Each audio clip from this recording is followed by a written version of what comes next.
கொண்டு அந்த ஒரு இந்த பிரபஞ்ச வட்டத்தினுடைய ஒரு கரு மாதிரி புரிஞ்சுங்க. பிரபஞ்சத்துக்கு ஒரு வட்டம் இருக்கு, ஒரு கரு. நீங்க அதுல போய் விழுந்து நமஸ்காரம் பண்ணிட்டு ஆரம்பிக்கணும். முடிக்கும் போது அதை நமஸ்காரத்துக்கு வெளியே வரணும். அதாவது வேதின்னு சொல்லுவாங்க. அது நாம வேதி, நாம வேதி. அது பவித்திரமான இடம். நீங்க சொன்ன நாமங்கள்லாம் அது போய் ஸ்டோர் ஆயிருக்கும். அது ஒரு மலமான ஆயிருக்கும். நீங்க 12 மணி நேரம் சொல்லி முடிக்கக்குள்ள அங்க அந்த எனர்ஜி வந்து இப்படி இருக்கும். அப்ப அதை சுத்தி வர எல்லாருக்கும் அந்த எனர்ஜி வந்து கிடைக்கும். நீங்க போகும்போதை விட 12 மணி நேரம் வெளியே வரும்போது அந்த எனர்ஜி நீங்க வாங்கிட்டு வாங்க.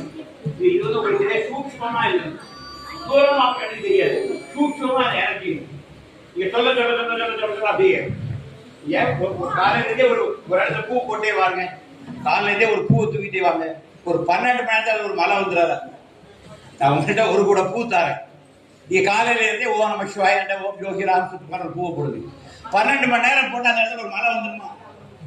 சாதாரண பூ நீ நாமா சொல்லும்போது அது ஒரு எனர்ஜியாக மாறி. இது மெட்டீரியல், அது எனர்ஜி. அது ஸ்தூலம், அது சூக்ஷ்மம். ஸ்தூலத்தை விட சூக்ஷ்மத்துக்கு பவர் ஜாஸ்தி. அப்ப நம்ம நாமா சொல்லி அந்த மையத்தில் என்ன பண்றோம்? அந்த எனர்ஜி அப்படி ஏற்றிடுறோம்.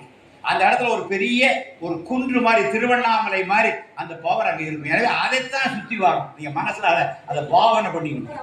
நடுவுல யோகி நிற்கிறார். நீங்க நாமா சொல்லி சுத்தி வரும்போது அங்க எனர்ஜி ஃபார்ம்ல யோகி நிற்கிறார். அவரை தான் நீங்க சுத்தி வாரீங்க. அது செயரோ படமோ இல்லை, வச்சிருப்போம், செயரோ படமோ வச்சிருப்போம். நீங்க சுத்தி வரும்போது என்ன நினைக்கணும்? நம்ம சொல்லி சொல்லி சொல்லி